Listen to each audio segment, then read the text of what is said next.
Antecedentes en el estudio de la facilitación social. El estudio de la facilitación social se remota a 1898 con el psicólogo Norman Triplett. Sus observaciones en tiempos de ciclistas muestran que son más rápidos cuando estos corren juntos a que cuando lo hacen solos. Estudios de Alport en 1920 y Dashiell en 1930 corroboran estas observaciones. Bayer y Chen ofrecen estudios donde se observa facilitación social en animales no humanos, específicamente hormigas y pollos, quienes realizan sus tareas como excavar arena y recoger más granos, respectivamente, al estar en presencia de otros de su especie. En los estudios de entorpecimiento, Ale y Masur, entre otros autores, descubrieron que cucarachas, periquitos y pinzones verdes aprenden laberintos con más lentitud que estando solos, y Dashiell y Hobsbawm acerca de que la presencia de otros disminuye la eficiencia del aprendizaje en sílabas sin sentido, completar un laberinto y ejecutar problemas de multiplicación complejos.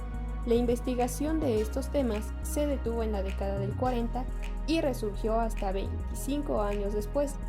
En 1965, el psicólogo social Robert Sahong utilizó el principio del estado de alerta para desarrollar la teoría de la facilitación social. Entonces, la activación social facilita que las respuestas dominantes sean correctas o incorrectas, aumentando el desempeño de tareas fáciles y perjudicando el desempeño de tareas difíciles. En varios experimentos de Sahong y sus asociados, elaboraron una respuesta dominante arbitraria y confirmaron que una audiencia mejoraba esta respuesta. Sahong y Stephen Sayles en 1966 realizaron lo siguiente. Pidieron a diversas personas que pronunciaran varias palabras sin sentido entre 1 y 16 veces. Luego, en una pantalla aparecerán las mismas palabras una a la vez. El sujeto tenía que adivinar cuál palabra había aparecido. En realidad, se les presentaba solo líneas negras por una centésima de segundo. Los sujetos vieron las palabras que pronunciaban con más frecuencia y estas se establecieron como las respuestas dominantes. Cuando se realizó la misma prueba, pero ahora con la presencia de dos personas, la probabilidad de adivinar las palabras. Por último, Peter Hunt y Joseph 1973 hicieron un experimento donde descubrieron que, en presencia de otros, los estudiantes de una universidad aprendieron laberintos simples más rápido que cuando aprendieron uno complejo. James Michaels y sus colaboradores en 1982 comprobaron que al ser observados, los buenos jugadores de billar acertaban el 71% de sus tiros, mientras que los tiradores mediocres lo hicieron todavía peor.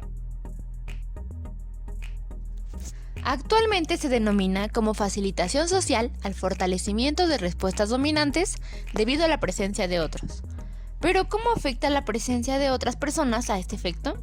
¿Por qué nos activamos en presencia de otros?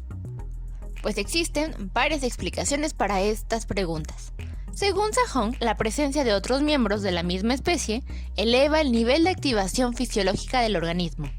A este fenómeno le denomina simple presencia, ya que el incremento de la activación, o sea la presencia de otros, aumenta el rendimiento en tareas fáciles, para las que la respuesta más probable es la correcta. En cambio, el aumento de la activación en tareas complejas promueve las respuestas incorrectas.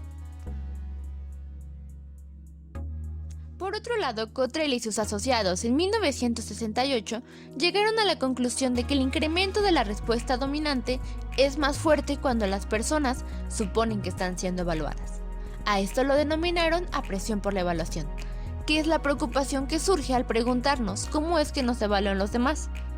Y en apoyo a esta explicación, se sitúan una serie de estudios que muestran que la facilitación social se produce solo o con más fuerza cuando los otros se describen con la capacidad particular de experto para ser jueces o evaluadores.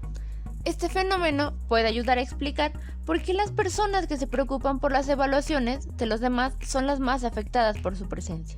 Por ejemplo, Lucía está en una nueva escuela con un grupo nuevo. La maestra le pide que participe. tiene nervios de que la juzguen sus compañeros por su respuesta.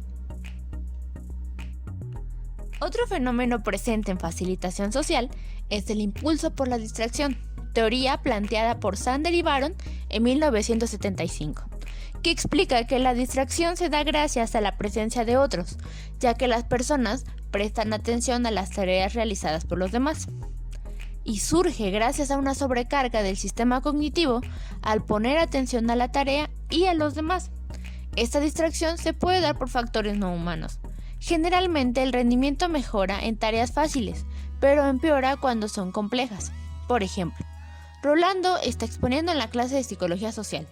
Al fondo del salón, su amigo Pedro le empieza a hacer caras graciosas. Rolando se distrae viendo a su amigo Pedro y deja de poner atención a su exposición. Otro ejemplo, Ivana está tomando clases en línea, tiene su celular a un lado y empieza a sonar porque le están mandando mensajes. Ella empieza a contestarlos y se distrae de la clase. Asimismo, podemos observar el fenómeno llamado multitud en presencia de muchos, que es el efecto de otras personas a medida que crece con su número. Es decir, la excitación y atención autoconsciente creada por un número muy grande de personas infiere en la conducta automática aprendida. Por ejemplo, a Carlos le toca cobrar un penal en un partido de soccer. La presencia de una gran multitud en las tribunas provoca que falle el tiro. Otro ejemplo, un grupo de estudiantes debe elegir entre pizza o tacos para un convivio. Mónica prefiere tacos, pero a ver que todo el grupo escoge la pizza, ella decide también elegir pizza.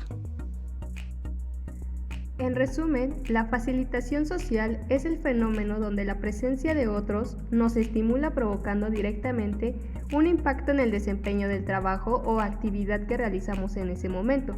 La presencia de otras personas como meros observadores afecta nuestro rendimiento individual, bien mejorándolo o empeorándolo. Por último, cabe aclarar que la facilitación social ocurre cuando las personas trabajan hacia objetivos individuales y cuando sus esfuerzos pueden ser evaluados de forma individual.